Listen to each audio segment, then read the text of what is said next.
Start करते हैं अपन ने मैंने आपको मैग्नेट के बारे में बताया था, मैग्नेटिक पोल स्ट्रेंथ, जिसको मैग्नेटिक चार्ज भी बोला था hypothetically, plus and minus, minus से प्लस तक डायपोल मोमेंट होता है एम। यस, सारा चीज मैंने आपको ये बता दिया था और बहुत सारे जुड़ जुड़ के पूरे बन गए थे और ऑलमोस्ट अपन ने सारी चीज कंप्लीट कर ली थी। यस, हाँ एक चीज, हाँ हाँ, तो सोलोनॉइड वाला भी अपन ने बोल दिया था ना कि पूरा मिल करके, जैसे सोलोनॉइड है तो छोटे छोटे डायपोल मोमेंट है, तो पूरे मिल करके एक नेट डायपोल मोमेंट बन जाता है, जिसका मतलब एक नॉर्थ और एक साउथ। हाँ बोलो।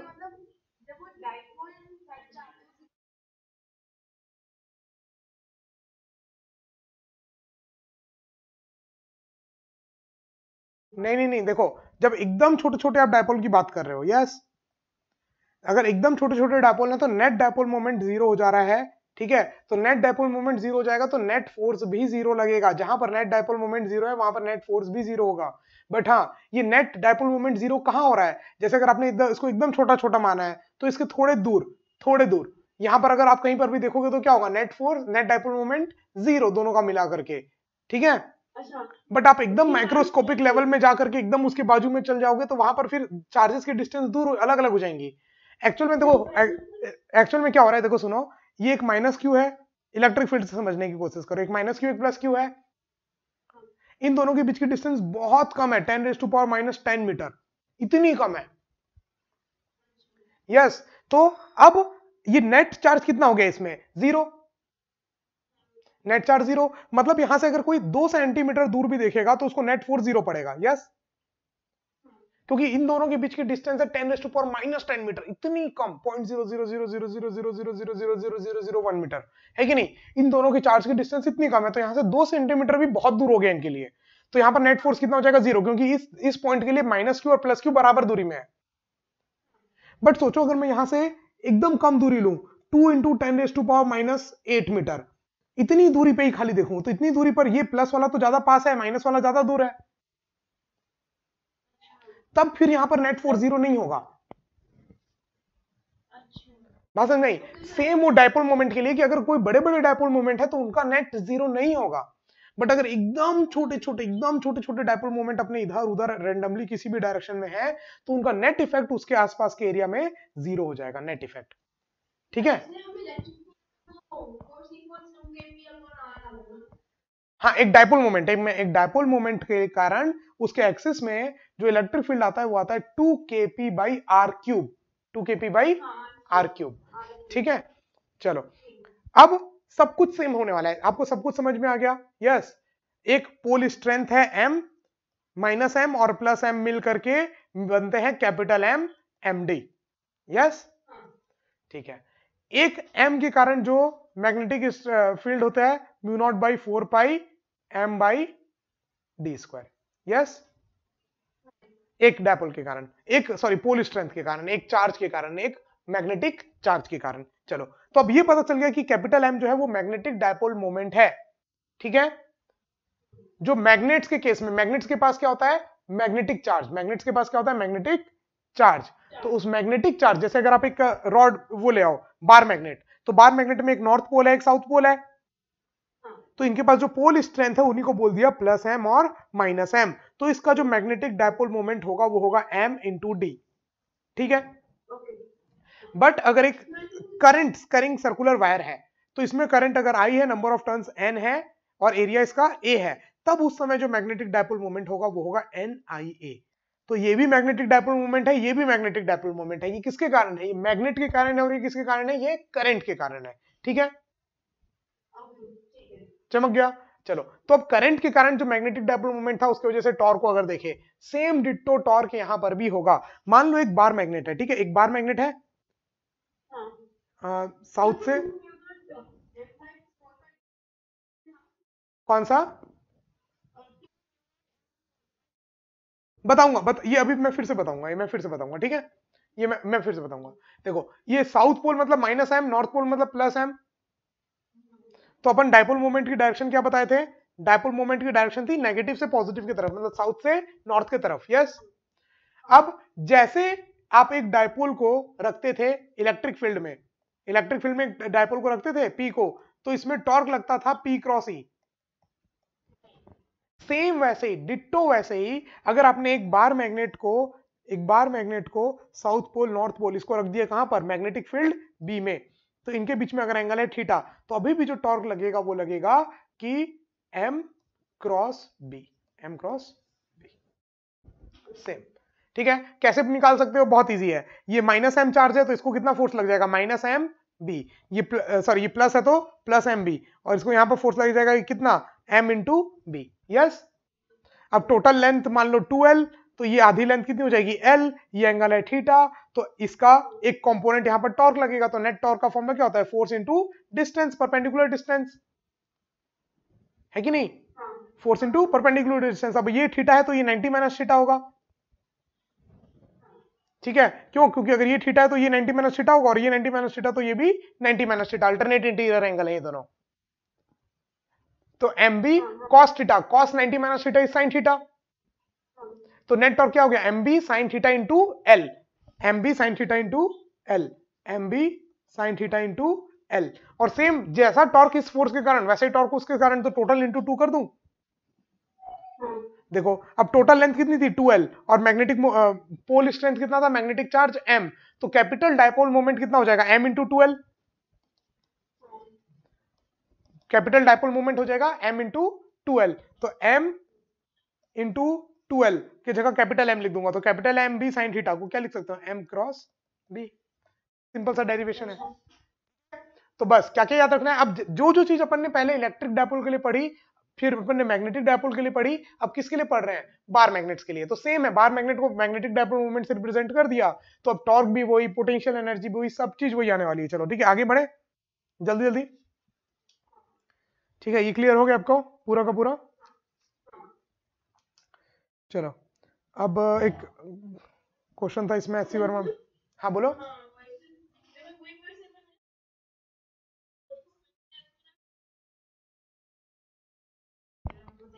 चलो सिंपल सिंपल एससी वर्मा के क्वेश्चंस है। टोटल नंबर ऑफ टर्न्स है 200 टर्न्स, ठीक है।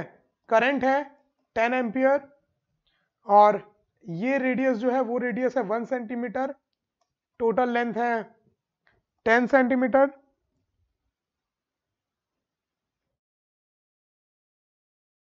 Find B at the point on the axis at a distance of 10 centimetre from the centre. इसके सेंटर से 10 सेंटीमीटर दूर आपको इलेक्ट्रिक फील्ड बतानी है, कितनी मैग्नेटिक फील्ड बतानी है, कितनी होगी,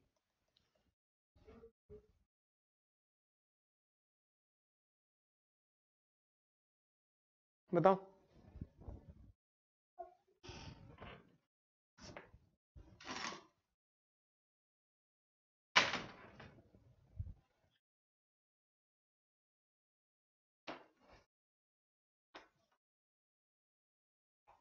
और मैं आपको क्वेश्चंस निकाल लेता हूँ, लिखा तो मैं एक ही हूँ एचसी वर्मा से।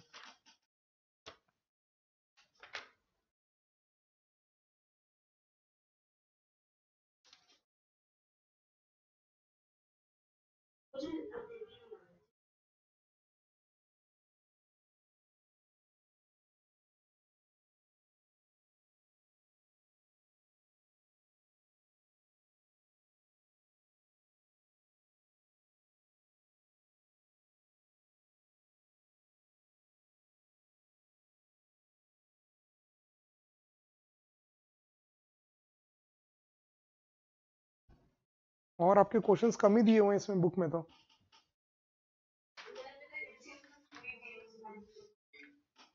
चलो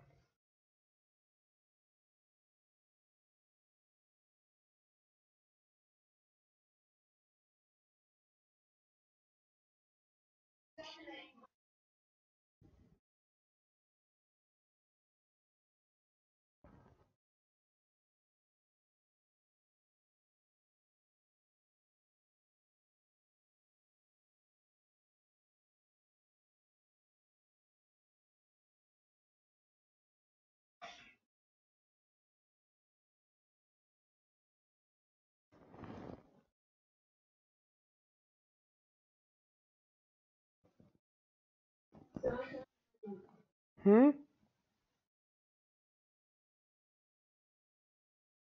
हाँ,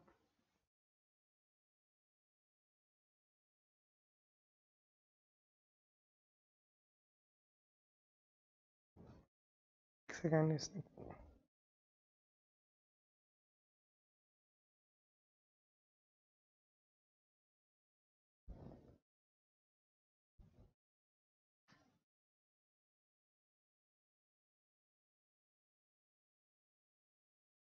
अच्छा देखो, ठीक है, देखो इधर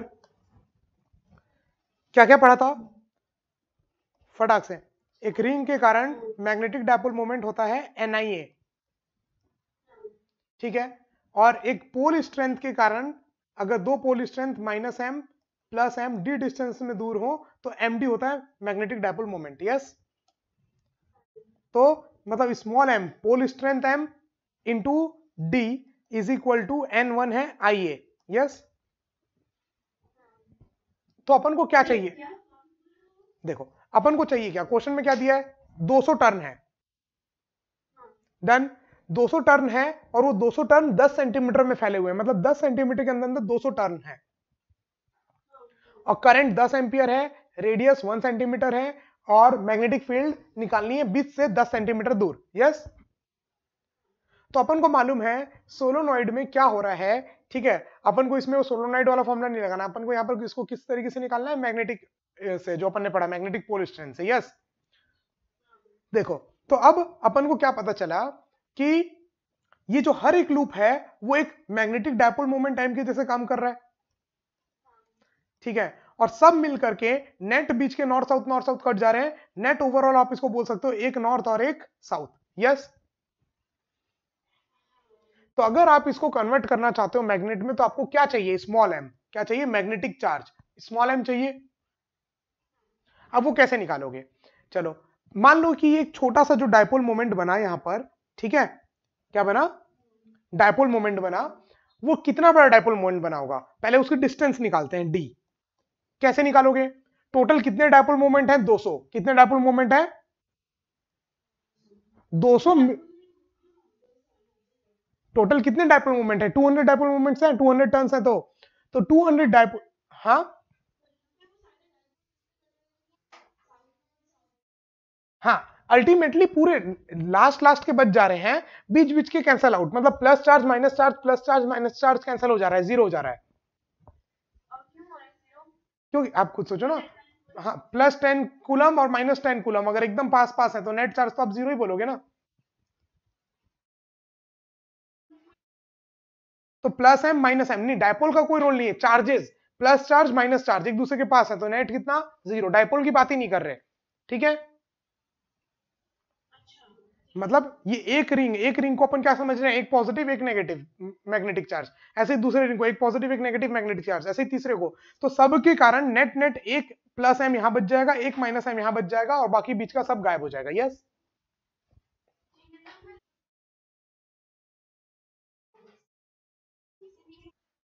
नहीं, तो अपन उसके बारे में बात कर रहे थे, जैसे कि अगर एक आयरन है तो नेट नेट मैग्नेटिक फील्ड क्यों शो नहीं करता, क्योंकि उसमें सारे के सारे रेंडमली इधर उधर है मैग्नेटिक डायपोल्स, तो वो कट जाते हैं, टोटल टोटल इफेक्ट कट जाता है, इसलिए एक आयरन कभी भी आपको मैग्नेटिक डायपोल मोमेंट शो नहीं करता है।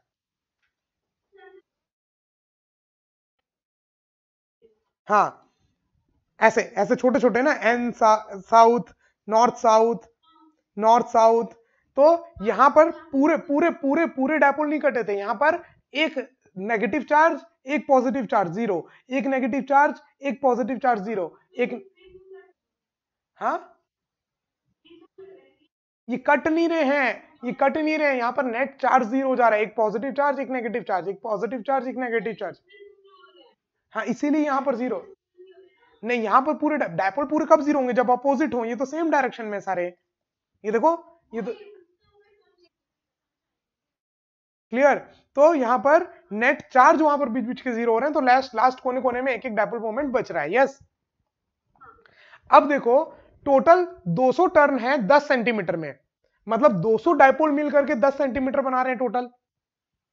तो एक डायपोल मोमेंट की डिस्टेंस कितनी होगी, डी,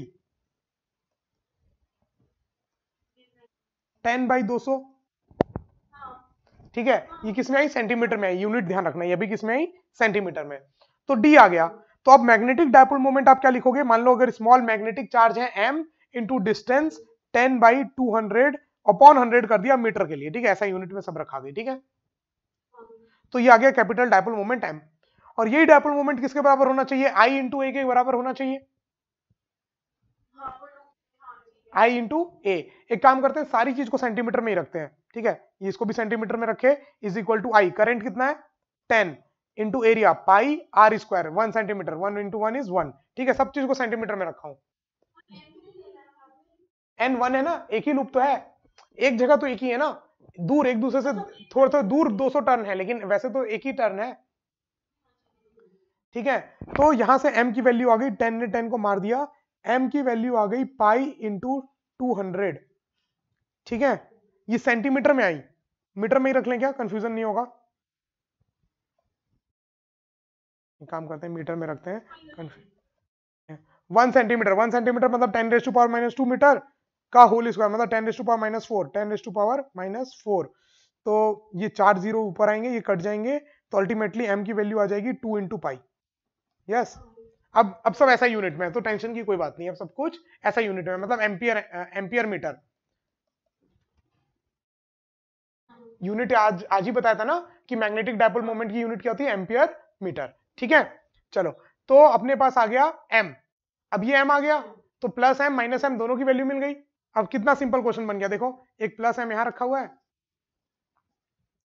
प्लस m यहां रखा हुआ है, प्लस m, एक माइनस m रखा हुआ है, प्लस माइनस कहां रखा हुआ है, बताया क्या क्वेश्चन में,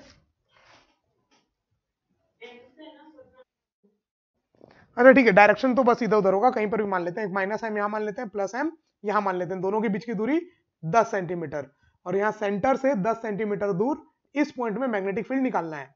क्या अपन डायरेक्ट शॉर्टकट वाला फॉर्मूला लगा सकते हैं क्या, नहीं, शॉर्टकट फॉर्मूला जो एक डायपोल के कारण एक्सिस में कितना होता था, 2kp/r³, ये फॉर्मूला नहीं लगा सकते, क्यों, ये फॉर्मूला अपन अप्रोक्सीमेट करके निकाले थे, कब, जब ये डिस्टेंस बहुत बड़ी हो उन दोनों के बीच की डिस्टेंस से, याद आ रहा है क्या, अप्रोक्सीमेशन लगाए थे ना, तो यहां तो 10 सेंटीमीटर 10 सेंटीमीटर, ये फॉर्मूला लगाओगे गवर्पन हो जाएगा, तो ये फॉर्मूला नहीं लगा सकते, मतलब इस चार्ज के कारण अलग, उस चार्ज के कारण अलग, ठीक है। तो बस अब ये चार्ज कितना है, चार्ज कितना है अपना पाई 2 पाई, ये चार्ज कितना आया -2 पाई, ये चार्ज कितना है +2 पाई। तो अब दोनों चार्ज के कारण यहां पर मैग्नेटिक फील्ड देखते हैं, देखो प्लस चार्ज के कारण यहां पर मैग्नेटिक फील्ड कितना होगा, उधर होगा μ0/4 pi into 2 pi by R square, R मतलब ये डिस्टेंस 5 हो जाएगी, 5 सेंटीमीटर, एक पोल, एक मैग्नेटिक स्ट्रेंथ, एक मैग्नेटिक चार्ज के कारण मैग्नेटिक फील्ड कितनी होती है, mu naught m/4 pi R square. ये आज हाइपोथेटिकल थ्योरी माने तो तब स्टार्टिंग में यही तो बताया था कि एक मैग्नेटिक चार्ज मान लेते हैं, माइनस मैग्नेटिक चार्ज, एक प्लस मैग्नेटिक चार्ज, और एक मैग्नेटिक चार्ज के कारण जो मैग्नेटिक फील्ड होगी वो होगी μ0 m/4 पाई आर स्क्वायर, ठीक है, ये तो मैंने आज लिखवाया था आपको। तो एक प्लस चार्ज के कारण यहां पर मैग्नेटिक फील्ड कितनी हो गई, μ0 m/4 पाई आर स्क्वायर, आप आर, ये दूरी कितनी हो गई, ये दूरी हो गई, सॉरी ये 5 और ये 5 नहीं सॉरी 5 हुई, खाली 5 सेंटीमीटर, मतलब 0.05 मीटर। चलो, अब इस माइनस चार्ज के कारण इधर होगी, कितनी होगी, हाँ μ0 m तो उतना ही है 2 पाई बाई 4 पाई आर कितना हो गया 10 + 5 15 मतलब 0.15। अब दोनों को सब्ट्रैक्ट करेंगे तो देखो पाई पाई कट गया, 2 2 सा कट गया, पाई पाई कट गया, 2 2 सा कट गया, μ0/2 कॉमन, 1/0.05 माइनस 1/0.15, यस। तो एक तरीके से ये लिखा हुआ है 100/5, ये लिखा हुआ है 100/15। अब इसको सॉल्व करो एक बार, कितना आंसर आ रहा है, बुक में आंसर कितना दिया है,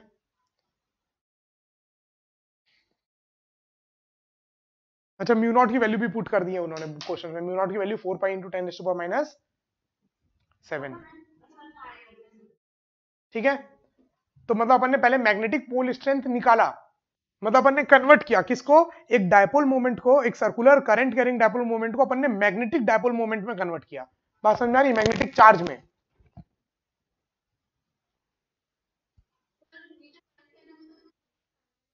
हाँ, ये खुद एक डायपोल मोमेंट है m। तो ये डायपोल मोमेंट आपको करंट के कारण पता था, तो इसको करंट कैरिंग वायर को आपने एक उसमें कन्वर्ट कर दिया, मतलब मैग्नेटिक पोल -m और +m मैग्नेटिक चार्ज में कन्वर्ट कर दिया, कि अगर इसके जगह मैग्नेट होता तो कितना पोल स्ट्रेंथ का होता। बात समझ में है? करंट कैरिंग वायर की जगह अगर कोई मैग्नेट होता तो वो कितना पोल चार्ज होता उसके पास, उसमें कन्वर्ट कर दिया आपने। हाँ, वो मैग्नेटिक डायपोल ही है, ये भी मैग्नेटिक डायपोल है, इन दोनों से मिलकर के जो बन रहा है वो भी मैग्नेटिक डायपोल है, इसलिए तो अपन ने कंपेयर कर पाए दोनों को, MD is equal to NiA, ये कर पाए ना अपन।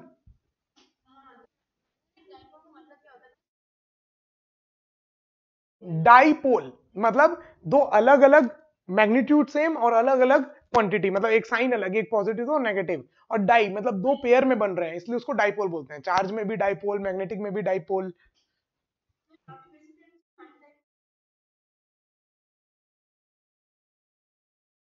हाँ, साउथ -m और नॉर्थ +m। तो मतलब अपन ने क्या किया, कन्वर्ट किया, एक अगर सर्कुलर कैरिंग ग्रुप है तो उसके जगह अगर मैग्नेट रखेंगे तो मैग्नेट की पोल स्ट्रेंथ कितनी होगी वो निकाला अपन ने, उस लूप को कन्वर्ट कर दिया कि करंट कैरिंग ग्रुप को हटाओ, उसके जगह मैग्नेट लेके आओ। ठीक है, और अपन ने इस क्वेश्चन को किया। अब बहुत इजी है, कुछ भी नहीं बचा, एक टॉर्क वाला बता दिया मैंने आपको फॉर्मूला, m×b। चलो अब जल्दी से डिराइव करते हैं, पोटेंशियल एनर्जी का डिराइव करूं कि डायरेक्ट फॉर्मूला बताऊं? देखो, डिराइव रिवीजन हो जाएगा, डिराइव किया हुआ है इलेक्ट्रिक फील्ड में भी सेम, और मैग्नेटिक फील्ड में नहीं किया होगा, लेकिन इलेक्ट्रिक फील्ड में डिराइव किया हुआ होगा, आप याद करने की कोशिश करना। ठीक है, इलेक्ट्रिक फील्ड में क्या किया होगा, मान लो कि अगर ये रखा हुआ है एक dipole moment P electric field E में, तो जो नेट वर्क डन करना पड़ रहा है इसको गोल घुमाने के लिए, वही स्टोर हो रहा है in the form of potential energy. तो change in potential energy is equal to work done. अब वर्क डन कैसे करना पड़ रहा है, चलाने के लिए नहीं, घुमाने के लिए। तो चलाने के लिए वर्क डन होता था F.ds, इंटीग्रेशन ऑफ F.ds। घुमाने के लिए जो वर्क डन होता है वो होता है torque dot D theta, integration of torque dot D theta. Yes, कोई भी चीज को घुमाने के लिए जो वर्क डन हो रहा है, रोटेट करने के लिए, वो वर्क डन होता है torque dot D theta. Force, घुमाऊ वाला फोर्स इंटू घुमाने वाला डिस्प्लेसमेंट, तो फोर्स इंटू डिस्प्लेसमेंट, इंटीग्रेशन करेंगे तो क्या मिलेगा, वर्क डन।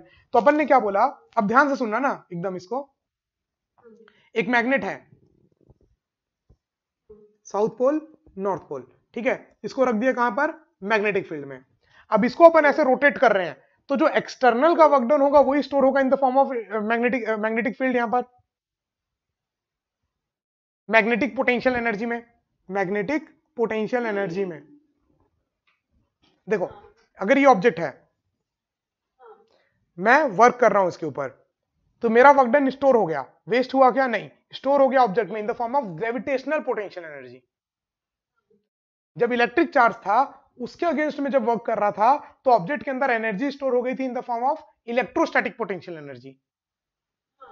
अब देखो, टॉर्क, अगर मैग्नेटिक फील्ड इधर है और मैग्नेट ऐसा है, मैग्नेटिक फील्ड ऐसा है और मैग्नेट ऐसा है, तो मैग्नेटिक फील्ड उसको ऐसे फोर्स लगाएगा, इधर घुमाना चाहेगा ऐसे,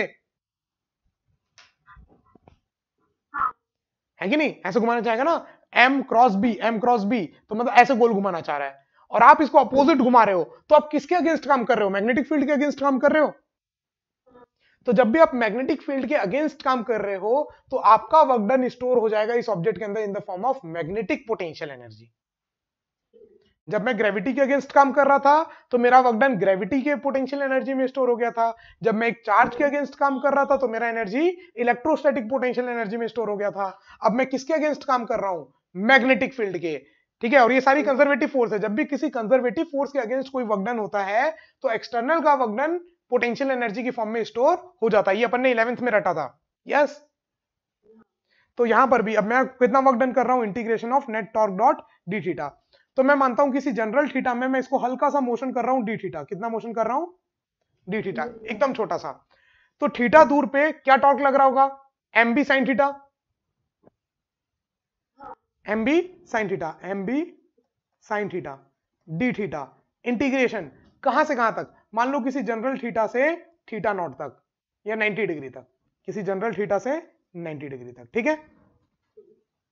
चलो, तो डेल्टा यू मतलब you final minus you initial, done. Initial क्या था थीटा, फाइनल क्या है 90। अब पता नहीं ऐसा क्यों करते हैं, भगवान जाने। लेकिन जब ये डायपोल 90 डिग्री में होता है मैग्नेटिक फील्ड के, उस समय पोटेंशियल एनर्जी जीरो मान लेते हैं, क्योंकि पोटेंशियल एनर्जी रिलेटिव क्वांटिटी है, कहीं ना कहीं तो जीरो माननी पड़ेगी। मतलब अगर मैं साइंटिस्ट होता तो मैं इसको जीरो मानता, जहां पर नेट फोर्स जीरो है, नेट टॉर्क जीरो है। यस, बट उन्होंने इसको जीरो मानी। ठीक है, उन्होंने इस चीज को एकदम जीरो मानी। अब देखो अब क्या होगा, बस इंटीग्रेट कर देते हैं, एमपी कांस्टेंट बाहर निकाल लूं। नहीं ना, तो साइन थीटा का integration minus cos theta, minus cos theta, minus cos theta. ठीक है, अब वैल्यू पुट करना है थीटा से 90, जब 90 पुट करोगे तो कॉस 90 जीरो, माइनस थीटा तो minus into minus plus M B. ठीक है, और फाइनल पोटेंशियल एनर्जी जीरो है, क्योंकि 90 डिग्री में जीरो माने, तो minus initial potential energies M B cos theta, तो potential energies minus M B cos theta. तो जो फॉर्मूला याद रखना है वो याद रखना है पोटेंशियल एनर्जी का, माइनस एम डॉट बी। क्या याद रखना है? कॉस थीटा कब आता है? डॉट प्रोडक्ट में आता है ना, क्रॉस प्रोडक्ट में तो साइन थीटा आता है, तो कॉस थीटा कब आता है? डॉट प्रोडक्ट में, तो minus M dot B. Same formula है इलेक्ट्रोस्टैटिक में, अगर एक डायपोल मोमेंट पी रखा हुआ है इलेक्ट्रिक फील्ड में, तो जो potential energy, electrostatic potential energy store होगी वो होगी माइनस पी डॉट ई। तो सेम वैसे यहां पर ये वाली कौन सी एनर्जी है? Magnetic potential energy. ये कौन सी थी? Electrostatic potential energy. ठीक है, चलो डन। तो अल्टीमेटली क्या क्या याद किया अपन ने आज? तीन चीजें, एक बार फटाक से रिवाइज कराता हूं। अगर एक मैग्नेटिक चार्ज है m, तो उससे r दूरी में जो मैग्नेटिक फील्ड होगी b, वो होगी mu naught m by 4 pi R square. Done. दूसरी बात क्या याद रखी? अगर एक डायपोल मोमेंट मतलब माइनस एम प्लस एम किसी मैग्नेटिक फील्ड बी में रखा है, तो टॉर्क होगा एम बी साइन थीटा, मतलब कि एम क्रॉस बी। डन। तीसरी बात अपन ने याद करी, अगर एक मैग्नेटिक डायपोल मोमेंट, अब वो चाहे लूप के कारण हो, चाहे मैग्नेट के कारण हो, चाहे बार मैग्नेट के कारण हो, चाहे नेचुरल मैग्नेट के कारण हो, किसी के भी कारण हो, मैग्नेटिक डायपोल मोमेंट निकाल लोगे। जहां मैग्नेटिक डायपोल मोमेंट निकाले तो उसकी पोटेंशियल एनर्जी हो जाएगी माइनस एम डॉट बी।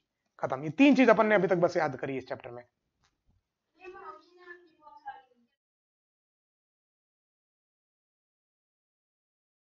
अभी बताऊंगा, अभी आगे बताऊंगा, अभी आगे बताऊंगा, डोंट वरी डोंट वरी। एक मैग्नेटिक डायपोल मोमेंट के कारण एक्सिस में electric field, perpendicular sorry magnetic field, perpendicular में मैग्नेटिक फील्ड। ठीक है, पोटेंशियल, दोनों पॉइंट में पोटेंशियल और दोनों पॉइंट में इलेक्ट्रिक फील्ड, अभी याद कराऊंगा। सेम वही फॉर्मूला है जो उसका है। ठीक है,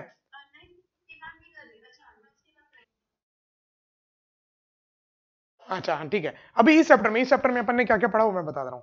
अब देखो, ये मैं डिराइव नहीं कर रहा, क्योंकि सेम डिट्टो जैसे ये डेरिवेशन थे ना, ये 100% सेम थे। याद आया था क्या इलेक्ट्रोस्टैटिक में ये फॉर्म कैसे किया था? याद आया?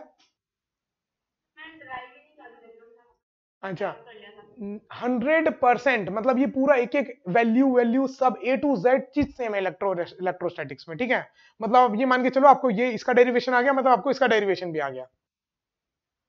ठीक है, तो सेम जैसा इलेक्ट्रोस्टैटिक्स में था सेम यहां पर। तो इलेक्ट्रोस्टैटिक्स में अपन ने डिराइव किया था, अगर एक डायपोल मोमेंट है P, तो उसके कारण एक्सिस में r दूरी पे, यहां से सेंटर से r दूरी पे इलेक्ट्रिक फील्ड होती थी सेम डायरेक्शन में, P की डायरेक्शन में, 2k P by R cube, और परपेंडिकुलर एक्सिस में होती थी अपोजिट, P के अपोजिट। अगर P उधर है तो इलेक्ट्रिक फील्ड इधर, P के अपोजिट कितनी होती थी? KP by R cube. ये याद है?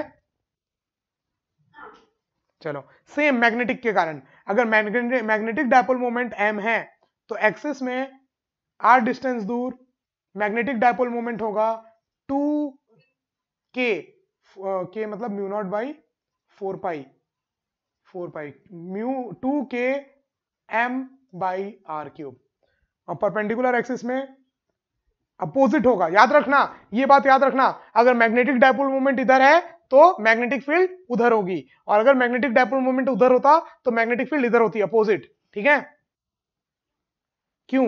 देखो मैं बता रहा हूं, इसका डेरिवेशन से सब समझ में आ जाएगा। डेरिवेशन कैसे करते हैं इसका?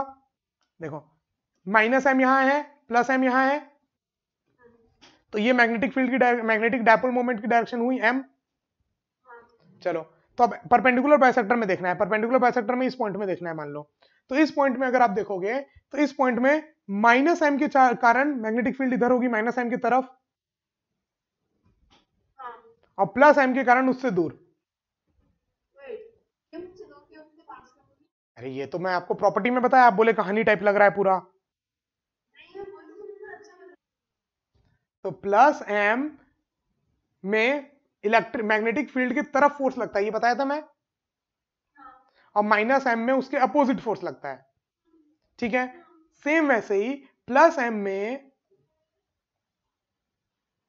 में के कारण मैग्नेटिक फील्ड उससे दूर होगा और माइनस एम में उसके पास होगा। जैसे प्लस चार्ज से इलेक्ट्रिक फील्ड लाइंस निकलती हैं और माइनस चार्ज में इलेक्ट्रिक फील्ड लाइंस खत्म होती हैं। यस, सेम वैसे ही, सेम डिट्टो पूरा। मतलब अपन ने एक तरीके से ये मान लो अपन को जैसा चार्ज में दिख रहा था वैसा मैग्नेटिक में दिखा। तो अपन को पता था कि चार्ज में दो चार्ज होते हैं, पॉजिटिव नेगेटिव, तो अपन ने उन्हीं का डुप्लीकेट, ठीक है, उन्हीं का क्लोन कर दिया कि भैया जैसे इलेक्ट्रोस्टैटिक्स में एक माइनस क्यू प्लस क्यू होता था वैसे यहां पर अपन मान लेते हैं एक प्लस एम और एक माइनस एम, ठीक है। एक्चुअल में होते हैं कि नहीं पता नहीं, अपन ने मान लिया और उससे काम चल रहा था, उससे सब कुछ सेटिस्फाई हो रहा था, अपन ने मान लिया। तो माइनस एम की तरफ प्लस एम से दूर, ठीक है, ठीक है।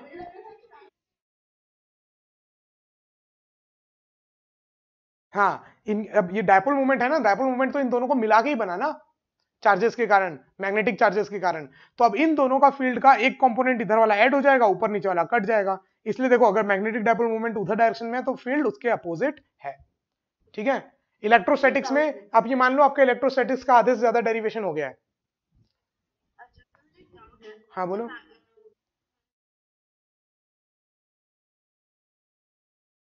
हाँ,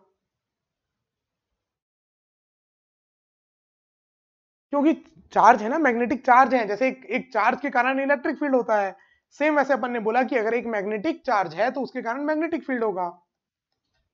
इलेक्ट्रिक चार्ज के कारण चारों साइड इलेक्ट्रिक फील्ड होता है, वैसे एक मैग्नेटिक चार्ज के कारण चारों साइड मैग्नेटिक फील्ड होगा, ठीक है।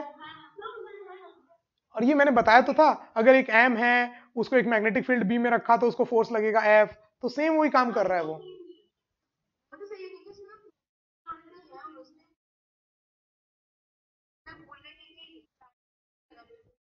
हाँ, चार्ज खुद अपनी इलेक्ट्रिक फील्ड देता है ना, वैसे यहां पर भी चार्ज अपनी यहां मैग्नेटिक फील्ड दे रहा है।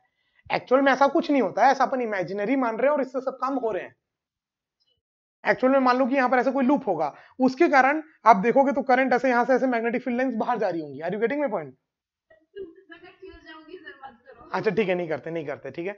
अब माइनस एम प्लस एम से क्लियर है?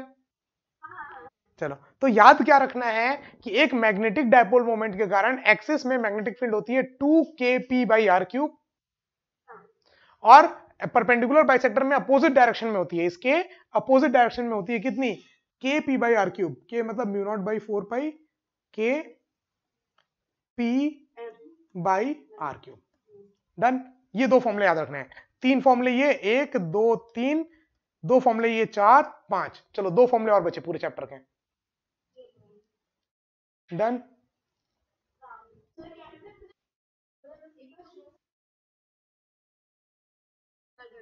बस यही है, अपन ने जैसा चार्ज थे, चार्ज की कहानी को देखते हुए दो हाइपोथेटिकल चीजें बनाई, plus M minus M charge, magnetic charge. इनकी property ditto electric field charge के जैसे है, प्लस क्यू माइनस क्यू के जैसे। जैसे इन चार्जेस से इनके आसपास इलेक्ट्रिक फील्ड होती थी, वैसे इन चार्जेस से इनके आसपास मैग्नेटिक फील्ड होती है, ठीक है। जैसे प्लस चार्ज को इलेक्ट्रिक फील्ड की तरफ फोर्स लगता था और माइनस को उसके अपोजिट फोर्स लगता था, सेम वैसे ही प्लस एम चार्ज को मैग्नेटिक फील्ड के डायरेक्शन में फोर्स लगेगा और माइनस एम को मैग्नेटिक फील्ड के अपोजिट फोर्स लगेगा। एक चार्ज के कारण, एक मैग्नेटिक चार्ज के कारण जो मैग्नेटिक फील्ड होती है वो होती है mu naught M by 4 pi r²।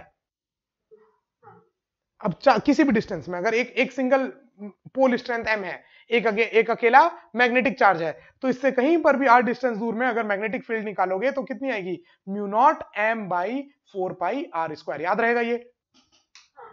बस अब ये एक की कहानी हो गई, जब एक जैसे दो आजू बाजू आ गए तो उसको अपन क्या बोलने लग गए, डाइपोल। क्या बोलने लग गए, डाइपोल।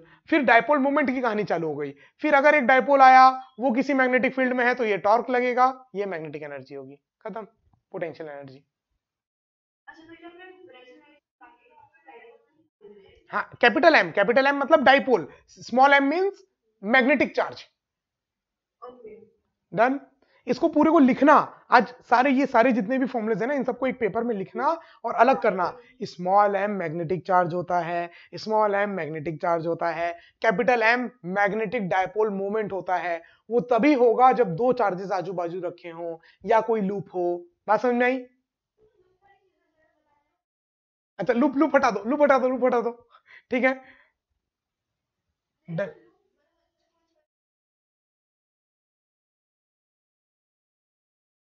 हाँ हाँ, मैग्नेटिक फील्ड इंड्यूस क्या होगी, उसके कारण मैग्नेटिक फील्ड होगी चारों साइड, अगर करंट है तो।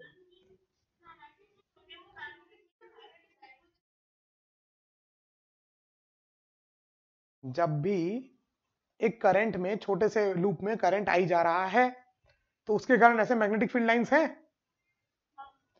तो इसी को अपन खाली रिप्रेजेंट कर रहे हैं in the form of magnetic dipole moment capital M,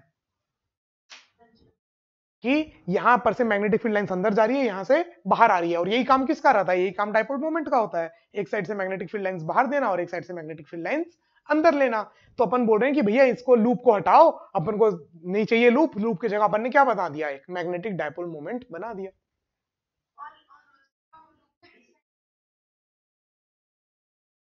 हाँ, मतलब जहां से मैग्नेटिक फील्ड लाइंस निकल रही हैं वो प्लस एम बोल दिया, और जहां से जा रही हैं उसको माइनस एम बोल दिया, ठीक है।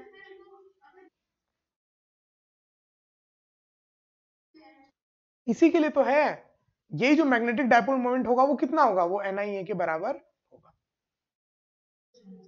ठीक है, क्लियर। और एक मैग्नेट होता, अगर एम, एम और डी, तो मैग्नेटिक डायपोल मोमेंट होता एम डी। और मैग्नेट की जगह अगर एक लूप काम कर रहा है, उसका मैग्नेट भी क्या काम करता है, एक साइड से मैग्नेटिक फील्ड लाइंस को फेंकता है और एक साइड से मैग्नेटिक फील्ड लाइंस को खींचता है, यही काम करता है मैग्नेट। यही काम कौन कर रहा है, लूप भी कर रहा है। तो अगर एक मैग्नेट कर रहा है तो मैग्नेटिक डायपोल मोमेंट लिख दिया एम इंटू डी, और वही काम अगर लूप कर रहा है तो मैग्नेटिक डायपोल मोमेंट लिख दिया एन आई ए, खत्म। दोनों का एक ही काम है, मतलब मैग्नेटिक डायपोल मोमेंट का एक ही काम है, एक साइड से इकट्ठा करना और एक साइड से लुटा देना, ठीक है, बस। जा रहा है उसको प्लस एम बोल दिया, बस, खत्म, और कुछ है ही नहीं कहानी। और एक एम के कारण कैसी थी फील्ड, मैग्नेटिक फील्ड, ये mu naught M by 4 pi r²। अब दो थी तो टॉर्क निकाल लिया, पोटेंशियल एनर्जी निकाल ली, फिर इलेक्ट्रिक फील्ड निकाल लिया, दोनों जगह मैग्नेटिक फील्ड निकाल लिया, एक्सिस में और परपेंडिकुलर बाइसेक्टर में। अब लास्ट चीज बची पोटेंशियल, लास्ट चीज बची पोटेंशियल। अब एक काम करना, आज आप एससी वर्मा के क्वेश्चंस करना, ठीक है। बल्कि मैं बोलूंगा एससी वर्मा से अच्छा अपने मॉड्यूल के क्वेश्चंस करना, क्योंकि मॉड्यूल में आई थिंक इतने सारे ये सब नहीं होंगे, क्या बोलते हैं।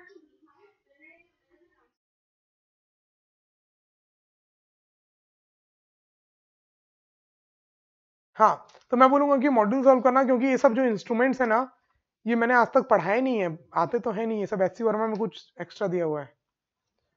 मतलब थ्योरी तो पूरी सही दी हुई है इसमें, बट ये जो इतने सारे इंस्ट्रूमेंट्स दिए हुए हैं ना, टेंजेंट गैल्वेनोमीटर और फिर ये क्या क्या है, मतलब ये थोड़ा बहुत मेंस और नीट में आता होगा, डीप सर्कल।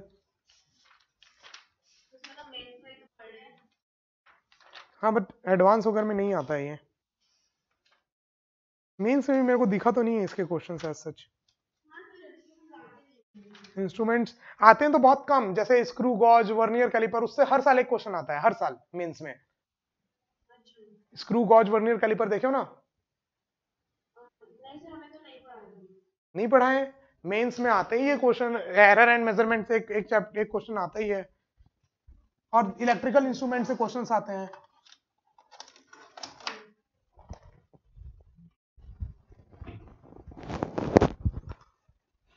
देखो ये वर्नियर कैलिपर,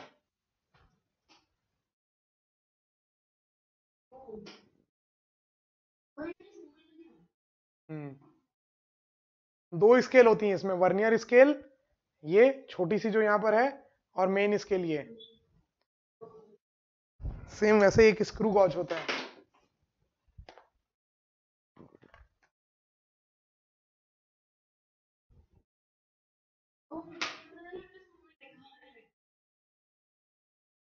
ऐसे जो भी चीज नापना होता है उसको यहां पर रखते हैं यहाँ बीच में। फिर इसमें भी दो रीडिंग होती है, एक मेन स्केल रीडिंग, एक मेन स्केल रीडिंग यहाँ पर होती है, पता नहीं दिख रहा है कि नहीं, ये देखो यहाँ पर मेन स्केल रीडिंग और एक सर्कुलर स्केल रीडिंग इसमें होती है, इसमें गोल गोल में। तो उन दोनों से मेन रीडिंग लिखते हैं। हर साल एक क्वेश्चन आता है मेंस में इससे, या तो इससे या इससे या प्रोपागेशन ऑफ एरर से। मतलब वो पहला चैप्टर है unit dimension error and measurement, एक क्वेश्चन तो हर साल गारंटेड है, गारंटेड चैप्टर से। चलो potential, potential again potential electrostatic field में सीखे थे पोटेंशियल निकालने का। कैसे? Potential of A minus potential of B is equal to integration of E dot D X, A से बी। ठीक है, तो अब ये इलेक्ट्रिक फील्ड का केस था, तो मैग्नेटिक फील्ड में क्या चेंज हो जाएगा? बस ई की जगह बी, खत्म, डन। अब मैग्नेटिक फील्ड आपको मालूम है कितनी होती है? नहीं पता है क्या? देखो, एक डायपोल मोमेंट m के कारण उसके एक्सिस में मैग्नेटिक फील्ड कितनी होती है आपको मालूम है? 2 kp बाई, मतलब 2 mu naught by 4 pi m by R square, इतनी होती है। ठीक है, आर क्यूब इतनी होती है। ठीक है, यस। अब आप इसको इंटीग्रेट कर, अब ये क्या फील्ड कांस्टेंट है क्या? नहीं, आर के ऊपर डिपेंड कर रही है। जैसे जैसे आप दूर जाते जाओगे वैसे वैसे ये कम होते जाएगी। यस, तो आपको इंटीग्रेट करना पड़ेगा। मैग्नेटिक फील्ड इतना डॉट डी आर, अब आर है ना, या एक्स डिस्टेंस मानो तो एक्स क्यूब होगा, तो इंटू डी एक्स। इंटीग्रेट कहां से कहां कर रहे हैं? मान लो मैं किसी डिस्टेंस आर से इन्फानाइट तक कर रहा हूं, आर से इन्फानाइट तक कर रहा हूं। ठीक है, तो ये ए हो जाएगा मेरा आर,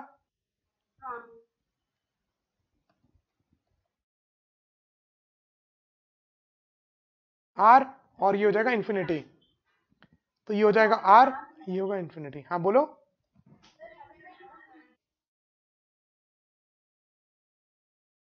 हाँ, डायपोल के बीच से अपन ने लिया है ये एक्स, हाँ आर।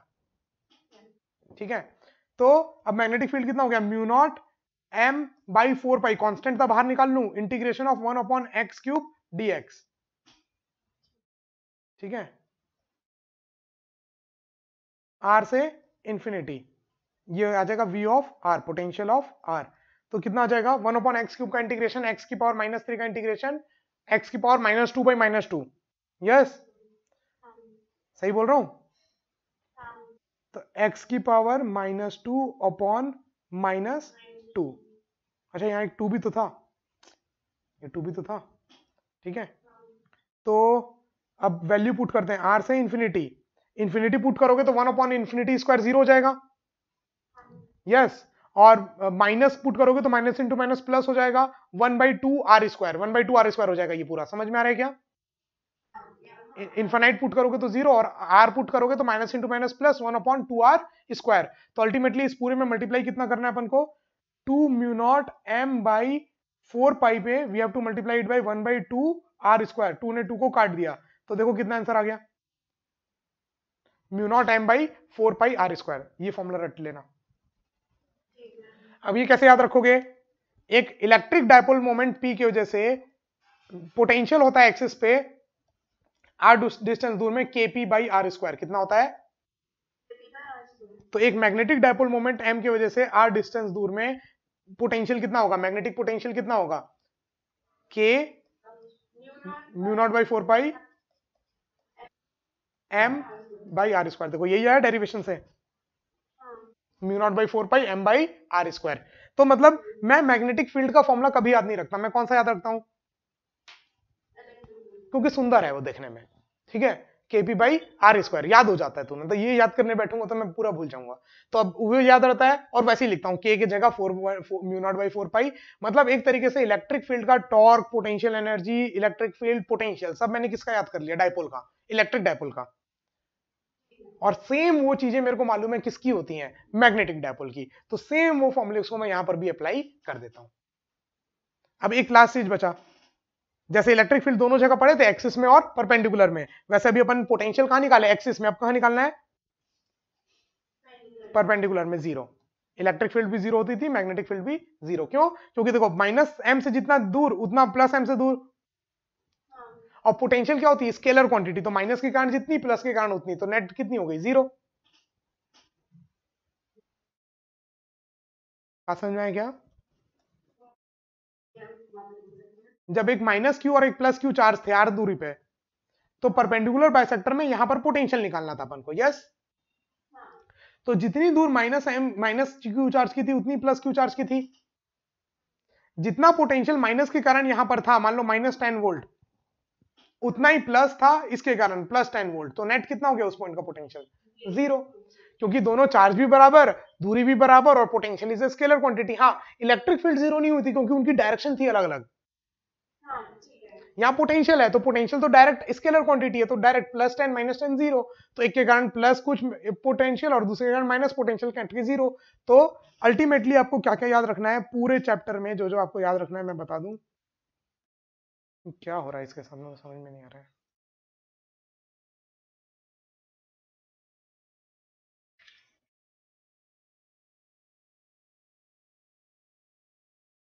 देखो,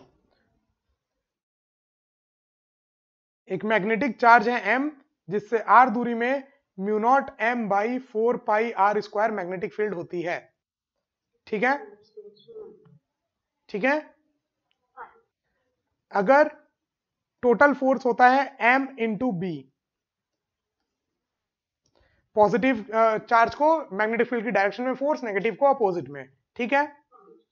फिर उसके बाद अपन ने क्या पढ़ा था, हाँ, अगर एक -m प्लस m एक दूसरे से थोड़े डिस्टेंस दूर d में है, तो मैग्नेटिक डायपोल मोमेंट होता है md। ठीक है। अब अगर एक मैग्नेटिक डायपोल मोमेंट m कहीं मैग्नेटिक फील्ड b में रखा है, तो नेट टॉर्क होता है m cross b। Net potential energy होती है -m.b। एक मैग्नेटिक डायपोल मोमेंट m के कारण, ठीक है, एक मैग्नेटिक डायपोल मोमेंट m के कारण एक्सिस में मैग्नेटिक फील्ड होती है mu naught by 4π 2k/q by r cube. ठीक है, 2kp बाई r क्यूब। और परपेंडिकुलर एक्सिस में इलेक्ट्रिक फील्ड, ये किसकी लिख रहा हूं मैं, इलेक्ट्रिक फील्ड। परपेंडिकुलर एक्सिस में इलेक्ट्रिक फील्ड होती है अपोजिट, इलेक्ट्रिक फील्ड होती है opposite, kp by mu naught by 4π k p by r cube. Done. एक ये फॉर्मूला, एक ये फॉर्मूला। अब आता है लास्ट पोटेंशियल, लास्ट आता है पोटेंशियल। हाँ, ये मैग्नेटिक फील्ड थी, ये मैग्नेटिक फील्ड इस पॉइंट में, मैग्नेटिक फील्ड इस पॉइंट में, एक डायपोल के कारण। अब एक डायपोल के कारण पोटेंशियल एक्सिस पे कितना होता है, kp by r square mu naught by 4π kp by r square, और परपेंडिकुलर बाइसेक्टर में जीरो। डन। 1 2 3 4 5 6 7 8 फॉर्मूले हैं पूरे चैप्टर में, बस। डन।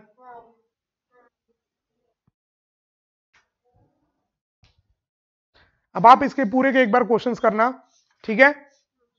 मैं बोलूंगा मॉड्यूल से करना क्वेश्चंस, और फिर वेडनेसडे को अपन डिस्कस करेंगे पूरे के पूरे आपके जितने भी क्वेश्चंस हैं।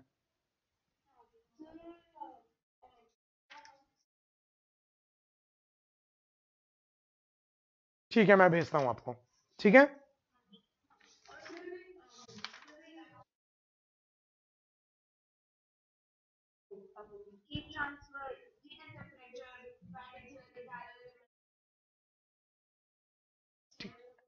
ये तो अपन कभी भी स्टार्ट करा देंगे, ठीक है। मैं ये इतने बार पढ़ा दिया हूं कि मेरे पूरे टिप्स में ये चैप्टर्स, तो 11 तो मैं इतने बार पढ़ा दिया हूं, मैं क्या बताऊं, ठीक है। तो 11th मेरे पूरे एकदम टिप्स में है, तो मैं 11th तो आप जब बोलोगे मैं आपको तब पढ़ा दूंगा। 12th में मेरे को एक बार थोड़ा सा देखना पड़ता है कि मतलब डेरिवेशन, अगर थोड़ा टाइम हो गया, 1 1.5 साल हो गया मेरे को इसको छुए, ठीक है, तो इसीलिए, ठीक है।